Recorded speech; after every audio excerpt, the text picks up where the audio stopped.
आज हम लोग नया बैच स्टार्ट हो रहा है नया चैप्टर के साथ। तो सोचे हैं डायरेक्शन स्टार्ट करने के लिए, लेकिन डायरेक्शन से पहले सोच रहे हैं कि छोटा सा चैप्टर कुछ खत्म करें। क्या छोटा सा चैप्टर उठाए ताकि सिलेबस थोड़ा आगे भी बढ़ेगा? क्या एक छोटा सा चैप्टर है word analogy. Word analogy,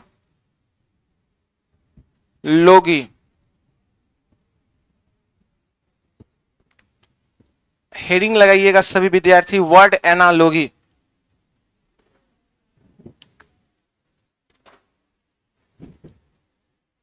word analogy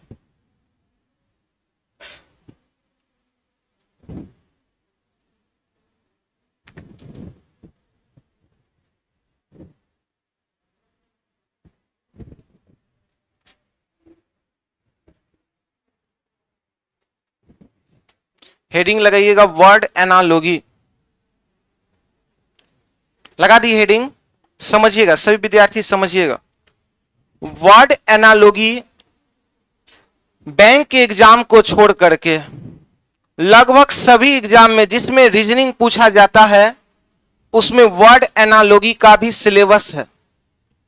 word analogy, चाहे आप रेलवे का एग्जाम दीजिए या आप एसएससी का एग्जाम दीजिए, आप बिहार एसएससी के स्टूडेंट हैं, आप किसी भी कंपटीशन की तैयारी कर रहे हैं, अगर उसमें रीजनिंग पूछेगा तो वर्ड एनालॉजी सिलेबस में है, याद रखिएगा। Analogy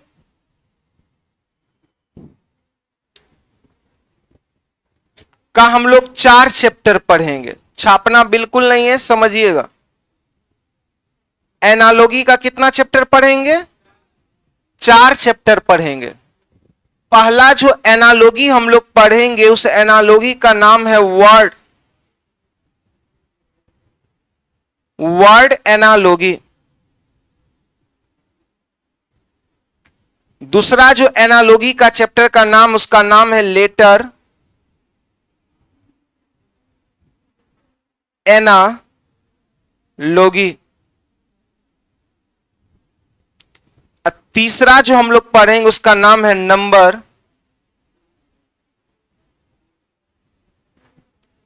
analogy. एनालॉजी का चौथा चैप्टर है फिगर एनालॉजी। तो एनालॉजी का रीजनिंग में कितना चैप्टर है? 4।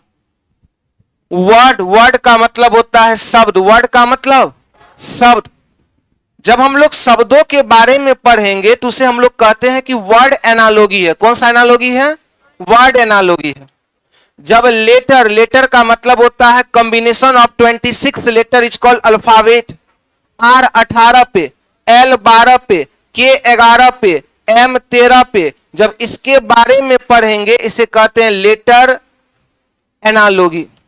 R का अपोजिट I, L का अपोजिट O, B का अपोजिट E, जब हम लोग इसके बारे में पढ़ेंगे तो वो हो गया लेटर एनालॉजी। एक होता है नंबर एनालॉजी। नंबर एनालॉजी का मतलब होता है संख्याओं पर आधारित प्रश्न।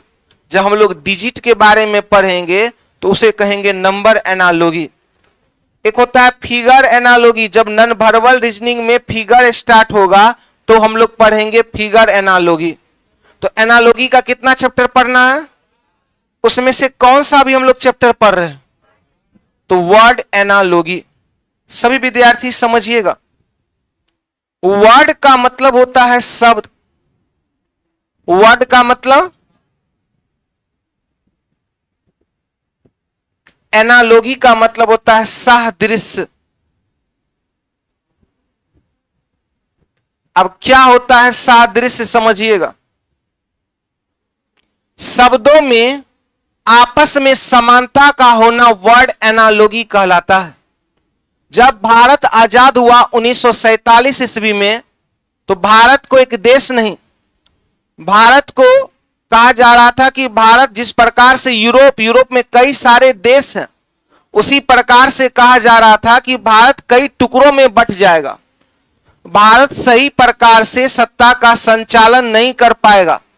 इसका मेन रीजन ये दिया गया था कि जब 1947 ईस्वी में भारत आजाद हुआ, उस समय भारत का इंफ्रास्ट्रक्चर सही नहीं था। जब 1947 में भारत आजाद हुआ तो भारत में एजुकेशन फैसिलिटी सही नहीं था, भारत में कंस्ट्रक्शन सिस्टम सही नहीं था, हॉस्पिटल बड़े बड़े नहीं थे, एजुकेशन सिस्टम कमजोर था। तो सभी इंसान ने कहा कि भारत सही प्रकार से सत्ता का संचालन करने में असमर्थ हो जाएगा, भारत सत्ता का संचालन नहीं कर पाएगा। लेकिन उसमें सबसे महान थे जो संविधान का निर्माण किए, उनके team Bhimrao Ambedkar, doctor Rajendra Prasad. Doctor Rajendra Prasad इतने विद्वान थे जो बिहार के थे, और उन्होंने ये अध्ययन कर लिया, एक व्यक्ति गुजरात का है और गांधी जी जिसके बारे में बोल रहे हैं उसका नाम क्या है, गांधी जी। जब गांधी जी बिहार आए तो बिहार के लोग गांधी जी को देखने के लिए इस प्रकार से व्याकुल थे जैसे कि मानिए गांधी जी क्रांति है, गांधी जी ही स्वतंत्रता का एक अंतिम संग्राम है। बिहार के लोग एकदम पागल थे गांधी जी को देखने के लिए।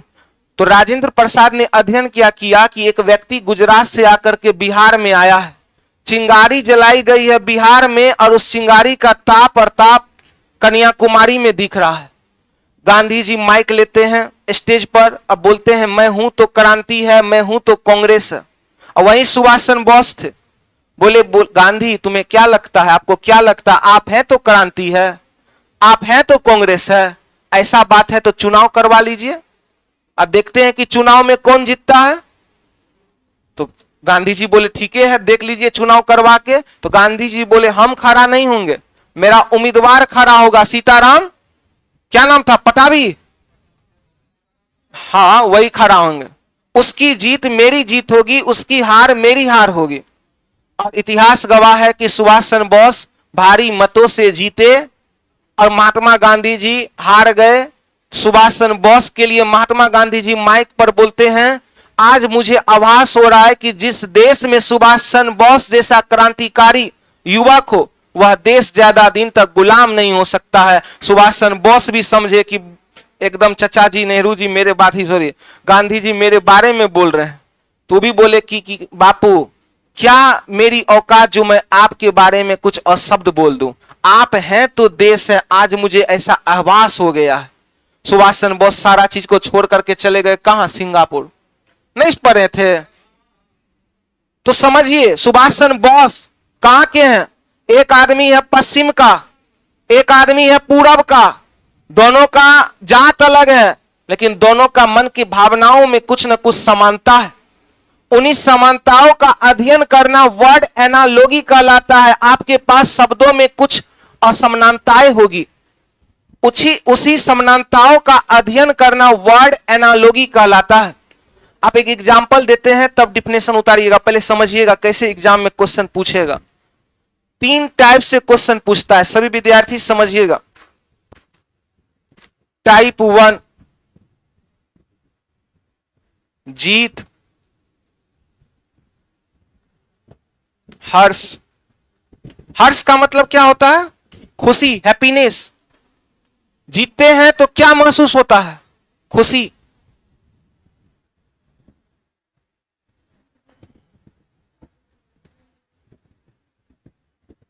पहला नंबर ऑप्शन मौत, कोहराम,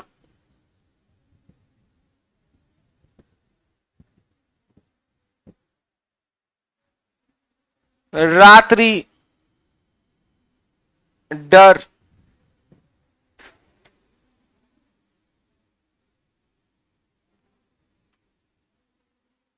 धन,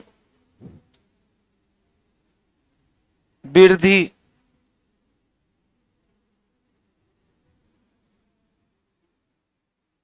असफलता,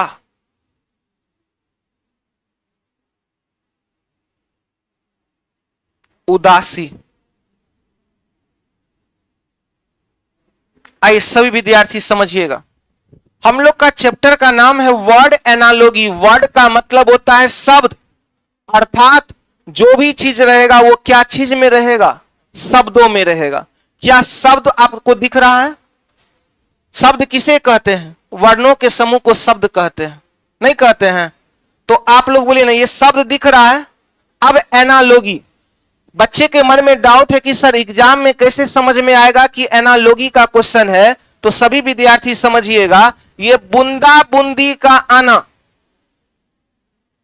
बीच में कई गो बूंदा है, अर्थात पूरा पूरी रीजनिंग में बूंदा बूंदी वाला एक ही चैप्टर है, उसका नाम है एनालॉगी। क्या नाम है? हम लोग पर कौन सा एनालॉगी रहे? अब एनालॉगी का मतलब होता है जैसा लेफ्ट में संबंध वैसा राइट में संबंध, इन दोनों के बीच में आपस में कुछ संबंध है, इन दोनों के बीच में आपस में कुछ संबंध है। उन्हीं संबंधों का अध्ययन कर करके यहां पर 2 गो वाट है। कै गो वाट है? हूबहू संबंध को खोजना वर्ड एनालॉगी कहलाता है। क्वेश्चन एग्जाम में पूछा गया है, जीत का संबंध है हर्ष से। हर्ष मतलब खुशी, हैप्पीनेस। तो जिस प्रकार से आप जीतते हैं तो आपके अंदर में खुशी का एहसास होता है, तो खुशी एक प्रकार का फीलिंग है। तो जीतने से क्या होता है? हंसी होता है, खुशी होता है, हर्ष होता है। तो मौत से कोहराम होता है? मौत से कोहराम नहीं होता है, मौत से सन्नाटा होता है। कोहराम का मतलब होता है हो हल्ला, कोहराम का मतलब मौत। कभी गांव देहात में आप देखे होंगे, गांव देहात में या शहर में ही कोई मरता है तो वहां सन्नाटा नहीं, वहां हो हल्ला ही होता है।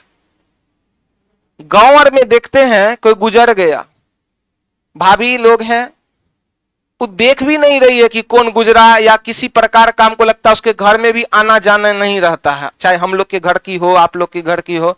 लेकिन मरने के बाद लगता है सब दिन का दुख उसी दिन निकल गया। बाबू ओ मेरे लग रहा है क्या हो गया, समझ से बाहर है। और आपको एक कहानी बताते हैं, आप लोग सरवन का कहानी सुने हैं? सरवन माँ बाप का सेवा करता था। आप सरवन का कहानी सुने हैं? और सरवन, और हम सरवन जैसा एक बेटा को देखे हैं। सुनिएगा, एक बेटा था जो उम्र का था 40-42 साल, वो कंपाउंडर था, और मां की सेवा करते हुए हम लोग पूरा गांव देख करके चौंक जाते थे कि कैसे कोई इंसान मां की सेवा इतना बेहतरीन तरीका से कर सकता है। वो जो कंपाउंडर था गांव का, अपनी मां को, मां वृद्ध महिला थी, कहीं ना कहीं उम्र हो गया था, अपने हाथों से मां को खिलाता था। जब खाना गिर जाता था वही जूठा को पानी में एकदम डुबा करके सुइया से खुद खाता था और कहता था कि मां के जूठा खाने से स्वर्ग मिलता है। स्वर्ग इधर उधर नहीं है, स्वर्ग मां के सेवा करने में, बाप के सेवा करने में है, ऐसा वो कहता था। मां पलंग के नीचे गिर ना जाए उसके लिए बड़ा सा गद्दा बिछा देता था, ताकि मां मिस्टेक से गिर भी जाए तो गद्दा पे ही गिरेगी। मंकी कपड़ा रखता था, मंकी कपड़ा का मतलब होता है साड़ी। साड़ी जब पूरा सूती साड़ी खराब हो जाता है तो उसको छोटा छोटा टुकड़ा में बांट लिया जाता है। पूरा मां का सेवा करता था, पूरा साफ सुथरा रखता था रूम को, और ऐसा सेवा करते हुए पूरा गांव का आदमी अपने आंखों से देखा, ऐसा सेवा कोई नहीं कर पाएगा। ऐसा समझिए ना कि आज के समय में इतना सेवा कोई नहीं कर पाएगा। एक दिन की बात है, सेवा करके गया हॉस्पिटल। जैसे ही हॉस्पिटल गया उसकी मां का देहांत हो गया। वृद्ध महिला थी, मां का देहांत हुआ। घर आया तो देखा कि मेरी वाइफ रो रही है। अब भावो अर्थात भाई की छोटी, मतलब छोटा भाई का पत्नी भावो कहलाती है। भावो भी रो रही है। जब दोनों का दोनों रो रही थी तो एगो डंटा पकड़ा और पत्नी को दिया 10 डंटा हुमच करके। कई डंटा? 10 डंटा दिया कंपाउंडर हुमच करके। और भाई की पत्नी भावो को दिया 5 डंटा हुमच करके। सब आदमी बोला लग रहा है पगला गया है, मां डेट कर गई है, लग रहा है सदमा में चला गया है। बोला नहीं, हम सदमा में नहीं हैं, हम पागल नहीं हुए हैं। हमको पता था कि मेरी मां का देहांत आज नहीं तो कल होगा। इस चीज को हम पत्थर के रूप में अपने मतलब हृदय में ये बात को ठान लिए थे। हमको पता था, मां से आई कांटेक्ट हो गया था कि आप मेरी मां ज्यादा दिन तक जिंदा रहने वाली नहीं है। अपने पत्नी को और अपने भावों को इसलिए मारे हैं कि जब मेरी मां जिंदा थी 1 मिनट सेवा नहीं की। जब मेरी मां जिस रूम में रहती थी और मेरी मां डट्टी कर देती थी, नाक पे उंगली रखकर सरक कर उस गली से गुजर जाती थी, लेकिन उस रूम से जाना पसंद नहीं करती थी। और दोनों मेरी पत्नी और भावो कभी कहती थी तुम खिलाओ, कभी कहती थी वो खिलाएगी, इसी में रह गई। जब आज मेरी मां का देहांत हो गया है और दोनों मगरमच्छ का आंसू रो रहे थे, ये हमको अच्छा नहीं लगा। ये जो डंटा वाला आंसू है ये ओरिजिनल आंसू है। अब भाई वो जो रो रहा था कंपाउंडर का भाई, अब वो हरकंप में है। हरकंप में ही है कहीं हमको भी ना पड़ जाए डंटा, लेकिन बोला नहीं नहीं कोई बात नहीं है, रो लो। तो आप बोलिएगा जब किसी का मृत्यु होता है तो हो हल्ला होगा कि सन्नाटा होगा? ए हल्ला, हो हल्ला कोरम हो हल्ला होता है, सन्नाटा दिल से लगता है कि नहीं कोई चला गया। अर्थात जीत से तो हर्ष का आभास होता है, खुशी होता है, लेकिन मौत से कोराम का आभास नहीं होता है। रात्रि डर, रात में डर लगता है। ए लड़का, रात में डर लगता है। रात में फेसबुक चलता है, रात में व्हाट्सएप चलता है, रात में हेलो लबड़िया पेशेंट को देखिएगा, हेलो की बतिया रहा है, समझे से बाहर है। एगो मेरा पार्टनर था, रोशन नाम था उस पार्टनर का। वो पार्टनर मेरे साथ 2 साल रूम में रहा था। 2 साल तक हम नहीं समझ पाए कि ऐसा लड़का है। जब हम सो जाते थे तो रात में 3 बजे फुसफुसाता था। अब पंखा चलता था, आवाज नहीं आता था। एक दिन मिस्टेक से रात में नींद टूट गया, तब सुन रहे हैं अरे तो लबेरिया वाला इसको सिम्टम्स है। तो रात्रि में डर लगेगा। एगो लड़का कहा जानते हैं सर, हम फोन पे से ही चैटिंग कर लेते हैं। कथी से? फोन पे, व्हाट्सएप नहीं, फोन पे से चैटिंग होता है। तो आप लोग बताइएगा रात्रि को क्या डर लगेगा? अच्छा धन होगा तो वृद्धि हो जाता है, इनकम टैक्स का छापा लग जाएगा। ज्यादा धन होने पर क्या होता है? इनकम टैक्स का छापा लगता है। लेकिन जिस प्रकार से जीत से खुशी मिलती है, उसी प्रकार से असफलता, हार। आप गए थे एसएससी सीजीएल का एग्जाम देने के लिए, आप इंग्लिश पूरा का पूरा छोड़ करके चले आए। आपको पता है कि नहीं पता है कि रिजल्ट होगा कि नहीं होगा?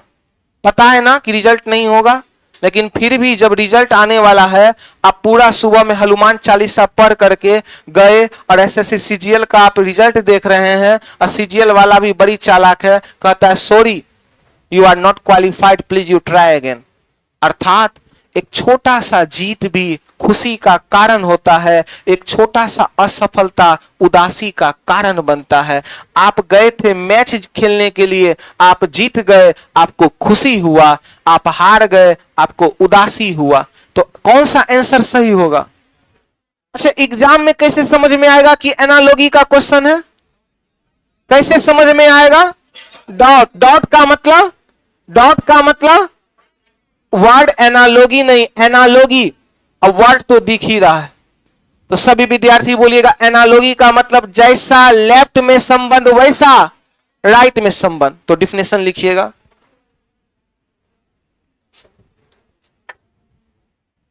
डिफिनेशन सभी विद्यार्थी लिखिएगा,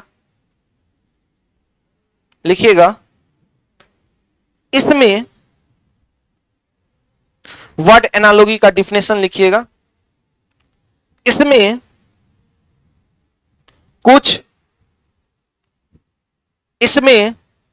कुछ शब्द दिए हुए रहते हैं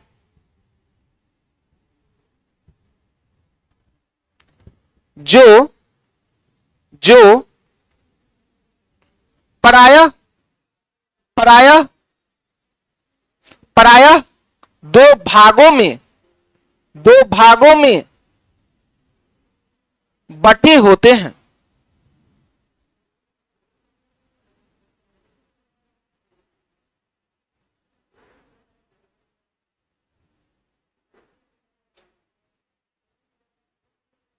प्रथम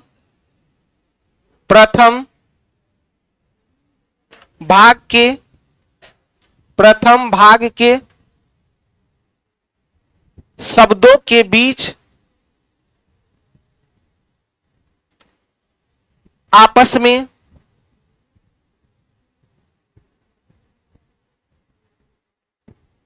कुछ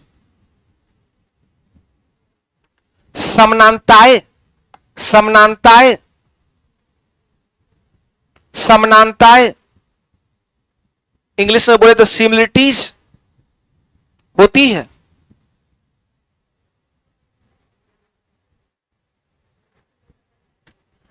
उन्हीं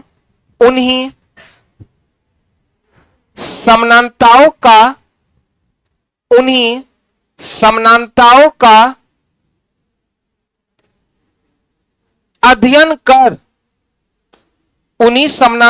का अध्ययन कर दूसरे भाग में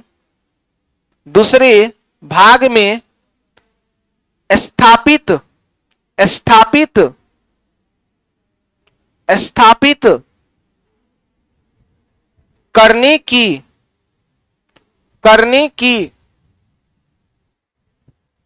प्रतिक्रिया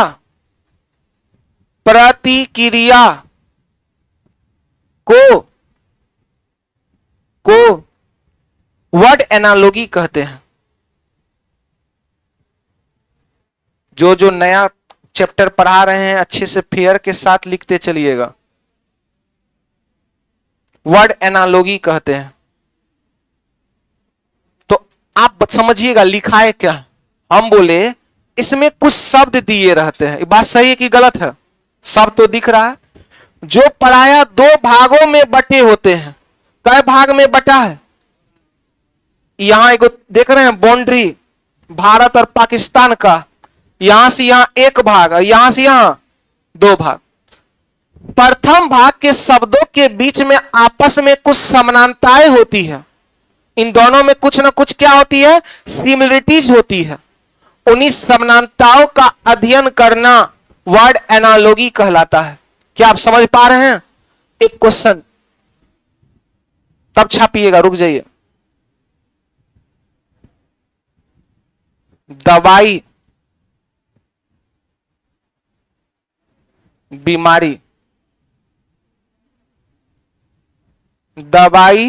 बीमारी, पुस्तक व्हाट, पहला नंबर ऑप्शन ज्ञान,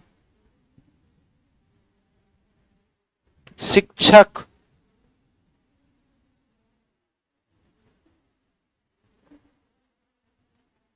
मस्तिष्क,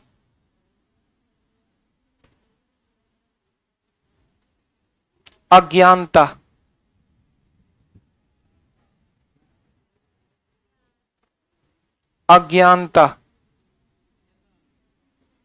चलिए सभी विद्यार्थी दिमाग लगाइए। तो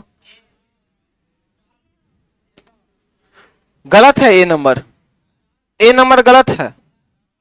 हल्ला नहीं कीजिए। आप लोग बोलिएगा एग्जाम में कैसे समझ में आएगा? एनालॉजी का क्वेश्चन है। कै गो बूंदा रहेगा, कै भाग में बटा रहेगा, इन दोनों के बीच में आपस में क्या रहेगा? संबंध रहेगा। वही संबंध स्थापित करना है। दवाई खाने से क्या जाती है? तो दवाई खाने से बीमारी आती है कि जाती है? जाती है। दवाई खाने से बीमारी जाती है। एनालॉजी का मतलब जैसा लेफ्ट वैसा राइट। जिस प्रकार से बीमारी जाएगी, दवाई खाने से बीमारी जाएगी, तो पुस्तक पढ़ने से आना चाहिए कि जाना चाहिए? सेम रिश्ता होना चाहिए। बीमारी, दवाई खाने से बीमारी जाती है तो पुस्तक पढ़ने से अज्ञानता जाती है। जाती क्या है? तो आंसर क्या होगा? नहीं समझ पा रहे हैं। बच्चा बोल रहा है ज्ञान, ज्ञान तो आती है ना जी। हाँ, दवाई खाने से बीमारी जाती है तो पुस्तक पढ़ने से अज्ञानता जाती है। दवाई खाने से बीमारी दूर हो जाती है तो पुस्तक पढ़ने से क्या दूर हो जाती है? अज्ञानता का मतलब हुआ कि आपके अंदर ज्ञान नहीं है, उसी को अज्ञानता कहते हैं। तो पुस्तक पढ़िएगा तो ज्ञान, अज्ञानता चले जाएगी, मतलब ज्ञान आएगी। तब अब पुस्तक पढ़िएगा ज्ञान चल जाएगी, जो जान रहे भूल जाइएगा। तो आप लोग समझ पा रहे हैं? आप बोलिए एनालॉजी का मतलब जैसा लेफ्ट वैसा। दवाई खाने से आती है कि जाती है? तो पुस्तक पढ़ने से आना चाहिए कि जाना चाहिए? तो क्या चले जाएगी पुस्तक पढ़ने से? शिक्षक चले जाएंगे, ज्ञान चले जाएगी, क्या मस्तिष्क चला जाएगा, क्या चला जाएगा? अज्ञानता। तो आप उतारिए इसको सभी विद्यार्थी अच्छी राइटिंग में।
चलिए सभी विद्यार्थी बोलिएगा, क्या टाइप 1 टाइप 2 में दिक्कत है क्या?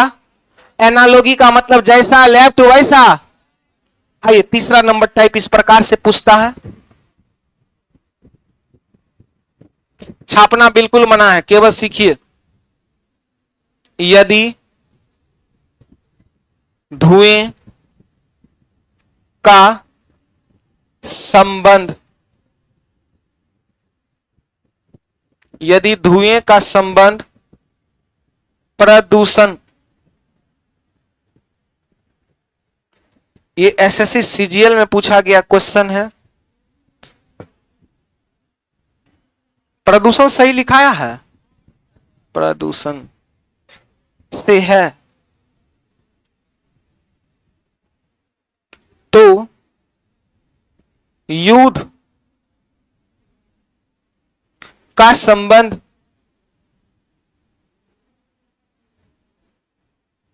निम्नलिखित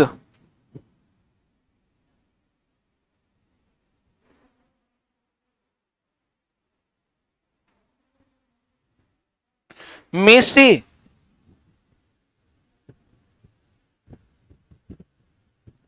क्या होगा। ये क्वेश्चन जब सीजीएल में पूछा था 10% लड़का ही सही बनाया, बाकी बात 90% स्टूडेंट गलत लगा के चला आया, क्योंकि ऑप्शन ही ऐसा ऐसा दे दिया था। पहला नंबर ऑप्शन जीत, हार, विराम,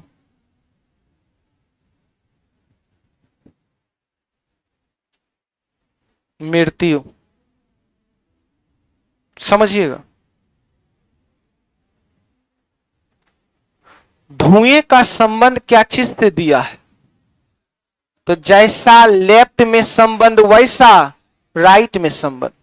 धुएं का संबंध है प्रदूषण से। सभी विद्यार्थी समझिएगा, धुआं, धुआं का मतलब होता है स्मोक, धुआं। धुआं से खाना का निर्माण होता है, धुआं से चिमनी में ईटा पकता है, धुआं से विद्युत, ट्रेन तो नहीं, पहले धुआं से ट्रेन चलता था, लेकिन आजकल इलेक्ट्रिसिटी वाला ट्रेन हो गया है, अर्थात धुआं से पहले ट्रेन भी चलता था। धुआं से ईटा का निर्माण होता है, धुआं से एनर्जी का निर्माण होता है, धुआं से खाना बनता है। लेकिन आप बताइएगा, धुआं से खाना का बनना, धुआं से एनर्जी का निर्माण होना, धुआं से ट्रेन का चलना, धुआं से चिमनी में ईटा का पकना, इस सब पॉजिटिव सेंस है। लेकिन इन प्रदूषण क्या है, निगेटिव सेंस। तो इस प्रकार के क्वेश्चन को कैसे सॉल्व करेंगे समझिएगा। धुआं से बहुत सारा पॉजिटिव काम होता है, लेकिन प्रदूषण कौन सा सेंस हो गया, निगेटिव सेंस हो गया। प्रदूषण कौन सा सेंस हो गया, निगेटिव सेंस हो गया। तो आप भी याद रखिएगा, ऐसा ऑप्शन को चूज कीजिए, इस चार में से ऐसा ऑप्शन को चूज कीजिए जो सबसे बड़ा निगेटिव सेंस हो जाए। अब समझिएगा सभी विद्यार्थी, धुआं से अच्छा काम भी हो सकता था, लेकिन धुआं से प्रदूषण का संबंध देकर के ये कौन सा काम दे दिया, निगेटिव। तो निगेटिव बराबर निगेटिव, जैसा लेफ्ट वैसा राइट। एनालॉजी का मतलब होता है कि महात्मा गांधी जी बोले थे, अगर इस गाल पे कोई 2 थप्पड़ मार दे तो इस गाल पे भी कई थप्पड़, 2 थप्पड़। इसी का नाम है जैसा लेफ्ट वैसा राइट। तो धुआं का संबंध है प्रदूषण से, तो युद्ध का संबंध निम्नलिखित में से क्या होगा। इतना तो समझ में आ गया है कि धुआं का संबंध प्रदूषण, प्रदूषण निगेटिव सेंस। तो ऑप्शन में ऐसा सेंस खोजेंगे जो निगेटिव होगा। तो जीत क्या निगेटिव सेंस है, ये आंसर नहीं हुआ। हार क्या निगेटिव सेंस है, बोलिए, हार निगेटिव सेंस है। सभी विद्यार्थी समझिएगा, टेराइन का प्रथम युद्ध हुआ था 1191 ईस्वी में, और टेराइन का दूसरा युद्ध हुआ था 1192 ईस्वी में। प्रथम युद्ध और दूसरा युद्ध। टेराइन का युद्ध हुआ था मोहम्मद गौरी और पृथ्वीराज तृतीय के बीच में। टेराइन का प्रथम युद्ध का थोड़ा सा दृश्य को समझिएगा, दृश्य, सभी विद्यार्थी दृश्य को समझिएगा। टेराइन का जो युद्ध हुआ था 1191 ईस्वी में, मोहम्मद गौरी नीचे घोलटा हुआ है। नीचे कौन है, मोहम्मद गौरी। पृथ्वीराज चौहान का पैर मोहम्मद गौरी के छाती पर है, और तलवार लेकर के मोहम्मद गौरी को पृथ्वीराज चौहान कहता है। ना जाने मेरी नंगी तलवार कितने दिनों से प्यासी थी, तुम्हारी चोरी छाती के लहू से प्यास बुझाने के लिए। मैं अपनी तलवार का रणभूमि में प्यास बुझाने का प्रयास करता था, लेकिन मेरी तलवार रूठ जाती थी कि मैं मोहम्मद गोरी के छाती से ही लहू का प्यास बुझाऊंगा। कौन कहता? पृथ्वीराज चौहान। जब पहला युद्ध हुआ था तो पृथ्वीराज चौहान ऊपर था, अब मोहम्मद गोरी मुस्लिम शासक जो अफगानी शासक था वो नीचे घोलटा हुआ था, हार की स्थिति में था। मोहम्मद गोरी खेल खेलता है, अब बोलता है पृथ्वीराज चौहान को कि मैं तुमसे जीवन का भीख मांगता हूं, मेरी जिंदगी को बख्श दो। तुम एक भारतीय राजपूतीय शासक हो। अब भारतीय राजपूतीय शासक का नीति कहता है कि कभी भी निहत्थे पे वार नहीं करना चाहिए। मैं तुमसे जिंदगी का भीख मांगता हूं, तुम मुझे छोड़ दो। और पृथ्वीराज चौहान मोहम्मद गोरी को लात मारता है। अब मोहम्मद गोरी कहता है मैं इस देश को छोड़कर चला जाऊंगा, तो मोहम्मद गोरी चला जाता है, लेकिन वो बहरूपिया था। पृथ्वीराज चौहान ओरिजिनल ताकतवर राजा था। हुआ कुछ ऐसा कि ज्यादा का समय नहीं हुआ, 2 से 3 महीना के बाद आया 1192। कितने महीना के बाद? 2 से 3 महीना के बाद आया 1192। दृश्य पलट गया। दृश्य इस प्रकार से पलटा कि अब मोहम्मद गोरी का तलवार है ऊपर में, अब पृथ्वीराज चौहान नीचे में है। अब मोहम्मद गोरी कहता है तलवार रख करके कि मैं एक अफगानी शासक हूं, और अफगानी शासक का नीति कहता है कि मैं तुम्हें कभी बख्श नहीं सकता हूं, चाहे तुम जिंदगी का भी भीख मांगो। खास करके वैसे इंसान को तो कभी नहीं मैं छोड़ सकता हूं जिससे मैं युद्ध के भूमि में हार चुका हूं। इसलिए आज तुम्हारा अंतिम दिन है। पृथ्वीराज चौहान कहता है कि मैं तुमसे कभी जिंदगी का भीख नहीं मांगूंगा, मेरी छाती को भेद दो। और कहा जाता है जैसे ही मोहम्मद गोरी का तलवार पृथ्वीराज चौहान के छाती पे पड़ा तो इस प्रकार से टकरा कर दूर भाग रहा था जिस प्रकार से पहाड़ से पत्थर फेंका जा रहा हो, टकरा रहा हो। तो उस समय ताकत होता था, उस समय जिम नहीं होता था। पृथ्वीराज चौहान जैसे शक्तिशाली योद्धा 3-3 गो पगला हाथी को एक बार में कंट्रोल कर लेते थे। ये बाहुबली फिल्म थोड़ो है कि ओरिजिनल वाला ये चल रहा है, वो सब ओरिजिनल चीज होता था। एक बार में अशोक के बारे में सुने होंगे, एक बार में 99 भाई का वध किया था। तो उस समय ताकत होता था। आज के समय में चाउमीन, क्या कहता, मैगी, बर्गर, पिज्जा, और लड़की और को देखिएगा कहां के दुकान पे? गुपचुप के दुकान पे। गुपचुप के दुकान पे जो आप लड़की को देखिएगा, गुपचुप वाला का पसीना पूरा एकदम टपक रहा है, और सब पसीना हाथ से चू करके एकदम चोखा पे चल रहा है, और तब गुपचुप खाने का मजा ही कुछ अलग लग रहा है। तो आप बताइएगा, क्या अगर हार निगेटिव सेंस होता तो क्या टेराइन का दूसरा युद्ध होता? अर्थात जर्मनी का हिटलर बोला था कि आदमी कभी हारता नहीं है, या तो जीतता है या फिर सीखता है। आप अपने अंदर में निगेटिव सेंस ले लेते हैं कि हम हार गए। आप कभी हारते नहीं हैं, आप या तो जीतिएगा या सीखिएगा। इसलिए कहा जाता है जब फैसला कर लिया है ऊंची उड़ान का तो फिजूल है करना अपना आसमान का। आदमी कभी हारता नहीं है, या तो जीतेगा या फिर सीखेगा। आपका 1 नंबर से चूक गया, हार कब? जब आप वहीं पे ड्रॉप कर दीजिएगा तब। फिर आप रेडी हुए, फिर आप आगे बढ़े, आज आप कहीं ना कहीं सक्सेस कर जाइएगा, तो वही चीज आपको याद आएगा, और वही चीज कहीं ना कहीं आपके लिए एक लेसन बनेगा जो दूसरे को आप सिखाइएगा। तो क्या आदमी हारता है? हार निगेटिव सेंस है? नहीं, निगेटिव सेंस नहीं है। अर्थात हार निगेटिव सेंस नहीं है। विराम, विराम का मतलब होता है युद्ध के मैदान में वहां से भाग जाना, रेस्ट ले लेना। फॉर एग्जाम्पल, आप तैयारी कर रहे हैं, आप युद्ध के मैदान में, नहीं मन लगा पढ़ने में, 5 दिन लगातार पढ़ लिए, नहीं मन लगा, दोस्त को कहे सुनो ना दोस्त, चलो तो चिड़ियाघर घूम लेते हैं, मन लग जाएगा। एनआईटी मोड़ घूम लेते हैं, मन लग जाएगा। तो क्या आप हार मान गए हैं? नहीं। आप युद्ध के मैदान से भाग गए हैं? नहीं। आप विराम लिए, आप रेस्ट लिए। आप 1576 ईस्वी में महाराणा प्रताप और अकबर के बीच में युद्ध हुआ था। जब महाराणा प्रताप और अकबर के बीच में युद्ध हुआ था, अकबर बहुत ही बड़ा शक्तिशाली सेना था उसके अंदर, 80,000 का टीम था। और कहा महाराणा प्रताप के अंदर केवल 7,000 8,000 सेना था, लेकिन वो 7,000 8,000 सेना 80,000 सेना को रौंद करके आगे की ओर बढ़ा। अंतिम में कोई नहीं बचा, केवल महाराणा प्रताप, उसका घोड़ा चेतक बचा। महाराणा प्रताप को उसका घोड़ा चेतक इशारा में समझाता है कि महाराणा प्रताप युद्ध के भूमि से भाग जाइए। अगर 1576 ईस्वी में आप नहीं भागिएगा अभी, तो अकबर किसी से भी डरता है इस धरती पे तो केवल एक ही इंसान है, उस इंसान का नाम था महाराणा प्रताप। अगर आज आपको कुछ हो गया तो अकबर एकदम चैन की नींद सोएगा। अगर अकबर को हराना है तो उसके लिए आपका जिंदा रहना बहुत जरूरी है। महाराणा प्रताप नारा लगाता है, वहीं से युद्ध का भूमि को छोड़ करके भाग निकलता है। और महाराणा प्रताप नारा देता है, इतिहास पढ़िएगा तो आपको पता चलेगा कि घास की रोटी खाएंगे, अकबर को हराएंगे। किसने नारा दिया था? महाराणा प्रताप ने दिया था। तो विराम निगेटिव सेंस नहीं है। सबसे बड़ा निगेटिव सेंस कौन है? मृत्यु। इन चारों में सबसे बड़ा निगेटिव सेंस कौन है? गांव में देखते होंगे आप, घर में देखते होंगे, मम्मी और को कुछ बोल देते होंगे, ज्यादा बोलेगी तो मरिए जाएंगे, हे से बियाह नहीं कराएंगे तो मरिए जाएंगे। मम्मी कहते हैं भप पगला, नहीं तो गलत बात मत बोलो। तो निगेटिव सेंस कौन है? मृत्यु। कौन सा निगेटिव सेंस है? नहीं समझ पा रहे हैं आप लोग। निगेटिव बराबर निगेटिव।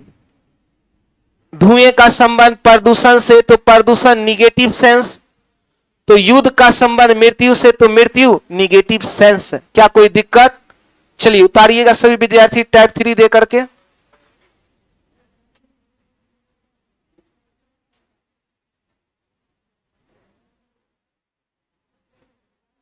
बुक लाइएगा छुटकी। हम लोग इसका बहुत सारा क्वेश्चन प्रैक्टिस करेंगे।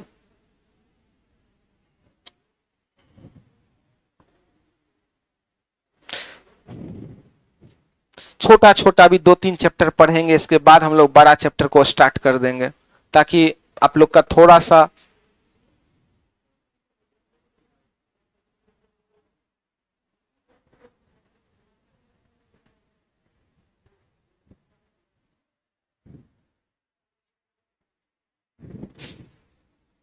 रूम पर पढ़ाई कीजिए सभी विद्यार्थी। कल रात में एक विद्यार्थी मिला, जब जा रहे थे, वो विद्यार्थी आज से 2 साल पहले पढ़ा था फाउंडेशन। रीजनिंग 25 में 25 आता था, मैथ 25 में 25 आता था, इंग्लिश तो बेजोड़ था, सीजीएल का स्टूडेंट था। कल रात में मिला, पूछे क्या कर रहे हैं अभिषेक कुमार, उसका नाम अभिषेक था। बोला सर बीपीएससी का तैयारी कर रहे हैं। राह देखिए, जब तैयारी कीजिए यूपीएससी का कोई दिक्कत नहीं है, लेकिन एक नाव पे जब सवार है तो फोकस एक चीज पे होना चाहिए। कल ऐसा बात हम उसको बोले, उसके आंख में आंसू आ गया, हम पटना में कर क्या रहे हैं। वो बच्चा जो सीजीएल का तैयारी कर रहा था, वो आज चल दिया है बीपीएससी का तैयारी करने के लिए। और सीजीएल में उसका तैयारी हो चुका था। आपको विश्वास नहीं होगा, अगर 100% है, 100% है, उसमें 70% वो तैयारी कर चुका था। अब वहां से वो रास्ता पलट करके आ गया बीपीएससी में। अब बीपीएससी का भी उसका तैयारी है 20%। हम उसको बोले, जब आप तैयारी ही आपको बीपीएससी करना था तो आप सीजीएल में काहे इतना समय बर्बाद किए। इतना अच्छा लड़का, उसी का लड़का सचिन हमसे पढ़ा है, दोस्त उसका, और सचिन आज एमटीएस में जॉब कर रहा है। लेकिन ये लड़का को कल हम बोले कि क्या कर रहे हैं आप पटना में रह करके। पहले आप जो आपका लक्ष्य है, एक लक्ष्य बनाइए ना। किसी को देख लेते हैं प्यार में जरूर आना, शादी में जरूर आना, आईएएस बन गया, आप चल जाइए आईएएस का तैयारी करने। उधर देख लीजिए वही बन गया, चल दीजिए उधर ही करने। आप ये देखिए कि मेरा लक्ष्य क्या है, और लक्ष्य के ऊपर आप काम कीजिए। लक्ष्य तुरंत मत बदलिए, लक्ष्य तुरंत मत बदलिए। एक ही लक्ष्य पे काम कीजिए और लगातार निरंतर रूप से उसके ऊपर वर्क कीजिए। जब लगातार निरंतर रूप से उस पर वर्क कीजिएगा तब आपको कामयाबी हासिल होगा, और तब जाकर के आपको यूपीएससी क्रैक करना, आप यूपीएससी कीजिए। आपका सपना बीपीएससी, आप बीपीएससी कीजिए। लेकिन यहां क्या होता है जानते हैं, लड़का पटना में कभी एक लक्ष्य नहीं रखता है, कभी कहेगा ग्रुप डी है, कभी कह देगा बीपीएससीओ पे पहुंच जाता है। हम तो ऐसा ऐसा को देखे हैं फॉर्म यूपीएससीओ का भर ले है और ग्रुप डीओ पे है, कहां यूपीएससी कहां ग्रुप डी, बीच में कोई तालमेल नहीं है। और याद रखिएगा जिस विद्यार्थी के पास लक्ष्य एक है और वो विद्यार्थी पर डे एगो सेट बना रहा है, पर डे जो लक्ष्य है आपका, पहले आप सिलेबस को खत्म कीजिए, सिलेबस खत्म करने के बाद आप उसका सेट प्रैक्टिस कीजिए। शुरुआत में कम नंबर आएगा लेकिन हार नहीं मानना है, और एक समय ऐसा आएगा तो देखिएगा धीरे धीरे स्कोर करते करते, हम तो ये कहते हैं ना कि कोई बच्चा अगर पटना में आ जाए कोर्स खत्म कर ले तो एक साल में एमटीएस सीएचएसएल निकाल देगा, कैसे? लेकिन आपको एक साल तक उसी के बारे में सोचना होगा, तब आपको वो मिलेगा। आज सोच रहे हैं एमटीएस, कल चले गए कहीं और, कल चले गए कहीं और, इसका मतलब लक्ष्य आपका डिफरेंट हो रहा है। लक्ष्य को एक रखिएगा तभी कहीं ना कहीं कामयाबी मिलेगा, और उस पर निरंतर रूप से काम कीजिए। पटना में हम बहुत सारे ऐसे ऐसे सीनियर को देखे हैं, ऐसे ऐसे लड़के को देखे हैं जो पटना में रहकर हंसी मजाक करते रह गए, पढ़ाई को सीरियस नहीं लिए। आने वाले समय में गांव का आदमी, शहर का आदमी उसके घर परिवार तक ताना देना शुरू कर दिए। और वो बच्चा जब पटना आता है किताब कॉपी कुछ नहीं हासिल करता है, किताब कॉपी जब देखता है आंख में आंसू निकलता है कि काश अगर 2 घंटा 3 घंटा भी पर डे सीरियसली पढ़ लेते तो नौकरी लेना 2 साल में, अगर स्मार्ट वर्क होता तो 2 साल में नौकरी लिया जा सकता है। और जो विद्यार्थी हंसी मजाक में रह जाता है, इधर उधर एनआईटी मोड, चिड़ियाघर, दिस दैट, पढ़ाई कीजिए, पढ़ाई के साथ साथ सब कुछ होना चाहिए। ये नहीं कि सब कुछ कर रहे हैं, जो मेन उद्देश्य है पढ़ाई का आप पढ़ाई नहीं कर रहे हैं। कहा जाता है ना, एक पल ऐसा भी आता है जब गुजरा हुआ कल नजर आता है और यादें रह जाती है याद करने के लिए, वक्त सब कुछ लेकर गुजर जाता है। ये वक्त जो है आपका वो लौट कर नहीं आएगा। इसलिए विद्यार्थी जीवन का मेन मकसद आप अपना पढ़ाई रखिए, बाकी बात जो काम है वो सेकेंडरी में रहेगा। तो क्या, तो एक बार आप लोग बोलिएगा चैप्टर का नाम क्या है? अरे तोड़ी के नहीं, तो इतना दिए हैं, बताइए चैप्टरों का नाम भूल गए। चैप्टर का नाम छोटका क्या है? वर्ड एनालॉजी का मतलब बताइएगा, वर्ड के बारे में पढ़ेंगे कि लेटर के बारे में? वर्ड का मतलब जैसा लेफ्ट वैसा, जैसा लेफ्ट वैसा। कोई दिक्कत? चलिए जय हिंद जय भारत। कल हम लोग इसका प्रैक्टिस करेंगे, कल के क्लास में हम लोग मिलते हैं, तब बताएंगे बुक में कहां ये क्वेश्चन है।